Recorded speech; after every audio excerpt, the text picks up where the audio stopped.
गर्मी का मौसम है, जून का महीना है और राजस्थान में पारा लगातार बढ़ रहा है। लेकिन पारा बढ़ रहा है राजनीतिक गलियारों का भी। जी हाँ, जिस प्रकार से जयपुर ग्रेटर नगर निगम की महापौर सौम्या गुर्जर और निगम कमिश्नर यज्ञ मित्र देव सिंह के बीच जो विवाद प्रारंभ हुआ था, वह विवाद अब विकराल रूप धारण करने लगा है। नमस्कार, मैं हूं विवेकानंद शर्मा और आप देख रहे हैं द विवेक व्यूज।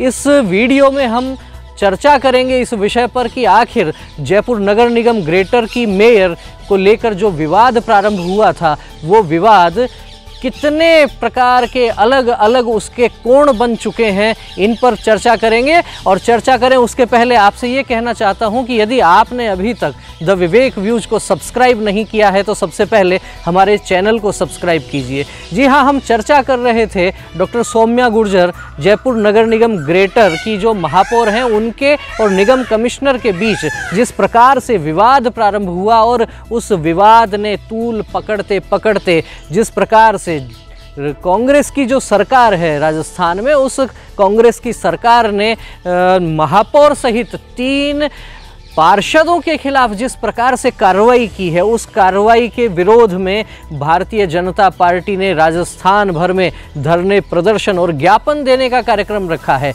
लेकिन बात केवल यहाँ तक सीमित नहीं है।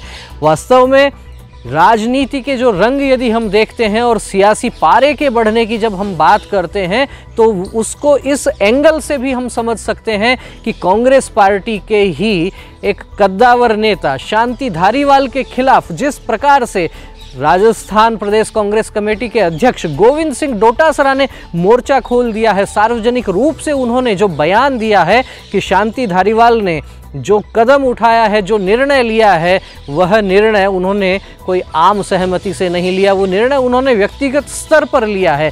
अब गोविंद सिंह डोटासरा के इस बयान के मायने क्या हो सकते हैं, यह समझने की आवश्यकता है। पीसीसी के चीफ हैं गोविंद सिंह डोटासरा, लेकिन कांग्रेस के अंदर की जो राजनीति है वो क्या हिलोरे ले रही है, इस बयान से समझा जा सकता है। इस बयान से ये भी समझा जा सकता है कि शांति धारीवाल ने इस विषय में जो निर्णय लिया है, क्या पार्टी को उन्होंने विश्वास में नहीं लिया। दूसरी ओर जब हम देखते हैं तो कांग्रेस के इस फैसले के खिलाफ भारतीय जनता पार्टी को एक प्रकार से प्रदेश में नई संजीवनी मिली है और भारतीय जनता पार्टी के कार्यकर्ताओं के लिए एक नया कार्य धरने, प्रदर्शन, ज्ञापन के रूप में जिस प्रकार से उनकी सक्रियता बढ़ी है, उसके पीछे हम ये भी कह सकते हैं कि भारतीय जनता पार्टी के प्रदेश अध्यक्ष डॉक्टर सतीश पूनिया, जो अखिल भारतीय विद्यार्थी परिषद की पाठशाला से आते हैं, वहाँ से चलकर युवा मोर्चा में लंबे समय तक काम करने का जिनको अनुभव है और साथ ही आंदोलनों को किस प्रकार से एक स्वरूप दिया जाता है, इसमें डॉक्टर सतीश पूनिया माहिर हैं। और जब डॉक्टर सतीश पूनिया को इस प्रकार का अवसर मिल गया है कि एक तरफ तो कांग्रेस ने ये निर्णय लिया है, दूसरी ओर कांग्रेस में ही 2 धड़े बने हुए हैं, उनको लेकर भी जो कानाफूसी हो रही है, उसको लेकर भी हम ये कह सकते हैं कि निश्चित रूप से आने वाले कुछ दिन राजस्थान की राजनीति में और ख़ासतौर पर जयपुर की राजनीति में बहुत ही महत्वपूर्ण होने वाले हैं। अब यहाँ इस सारे घटनाक्रम का एक एंगल हम और देखते हैं और वो है कि सौम्या गुर्जर को निलंबित करने के बाद में जिस व्यक्ति को कार्यभार संभाला गया है, वह है शील धाबाई। जी हाँ, भारतीय जनता पार्टी की पुरानी कद्दावर नेता शील धाबाई। पूर्व में महापौर वो जयपुर की रह चुकी हैं, लेकिन साथ ही जिस समय जयपुर नगर निगम ग्रेटर के चुनाव हुए, उस समय ये कयास लगाए जा रहे थे कि यदि भाजपा का बोर्ड बनता है तो क्या शील धाबाई का नंबर आएगा। लेकिन स्थिति परिस्थिति कैसे बदलती है, वास्तव में यही राजनीति के रंग हैं। शायद शील धाबाई ने भी ऐसा विचार नहीं किया होगा कि इन परिस्थितियों में उनको कमान संभालनी पड़ेगी। तो शील धाबाई को किन परिस्थितियों में ये कमान मिली है, ये भी सोचने वाली बात है। उन्होंने ये विचार भी नहीं किया होगा कि इन परिस्थितियों में उनके सिर पर जयपुर ग्रेटर नगर निगम का ताज आएगा। अब हम ये कह सकते हैं कि जयपुर शहर के कुछ कार्यकर्ताओं की बड़ी असमंजस की स्थितियाँ बनी हुई होंगी। वे इस बात पर विरोध प्रदर्शन तो कर रहे हैं कि सौम्या गुर्जर को निलंबित किया गया है, लेकिन क्या वे इस बात का जश्न मना सकते हैं कि शील धाबाई को कमान मिल गई है? कांग्रेस ने शील धाबाई को ये कार्य भार देकर वास्तव में एक हम कह सकते हैं राजनीतिक दाव चला है और भारतीय जनता पार्टी के पक्ष में एक अजीब प्रकार की सी स्थिति बन गई है उन लोगों के लिए, खास तौर पर जो शील धाबाई के कार्यकर्ता हैं। उनकी बड़ी उहापोह की स्थिति है और जो स्थितियां बनी हुई हैं उन्हें हम महाभारत के एक दृष्टांत से भी समझ सकते हैं।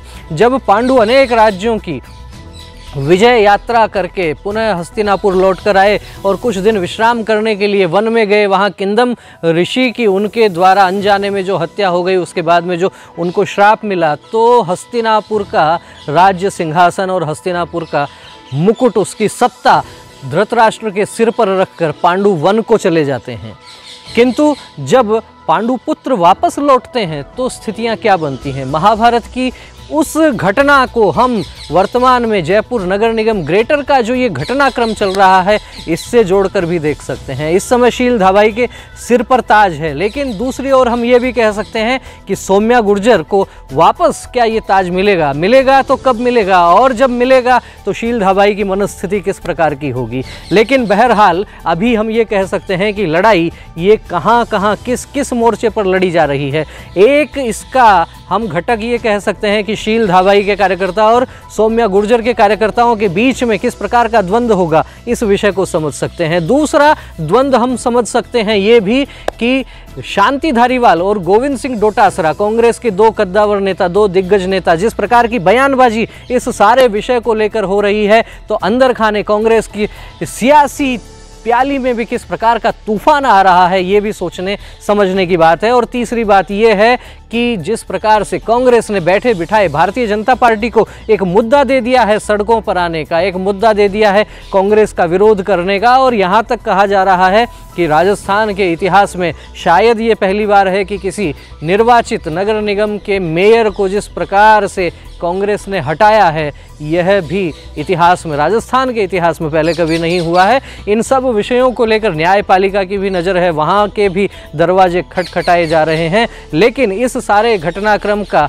क्या परिणाम निकलेगा ये तो आने वाले वक्त पर ही पता लगेगा। बहरहाल सियासी पारा चारों तरफ आगे बढ़ रहा है, आप भी नज़र रखिए। और आपको यदि हमारा ये वीडियो अच्छा लगा हो, इस पूरे घटनाक्रम पर आप भी कोई विचार रखते हो, आपकी भी कोई राय हो, तो कमेंट करके हमें अवश्य अवगत करवाइए। आपको यदि हमारा ये वीडियो पसंद आया हो तो इसे अधिक से अधिक शेयर कीजिए, लाइक कीजिए, सब्सक्राइब कीजिए चैनल को। फिर मिलेंगे शीघ्र ही एक नए विषय के साथ, एक नई चर्चा के साथ। तब तक मस्त रहिए, स्वस्थ रहिए, आनंदित रहिए। नमस्कार।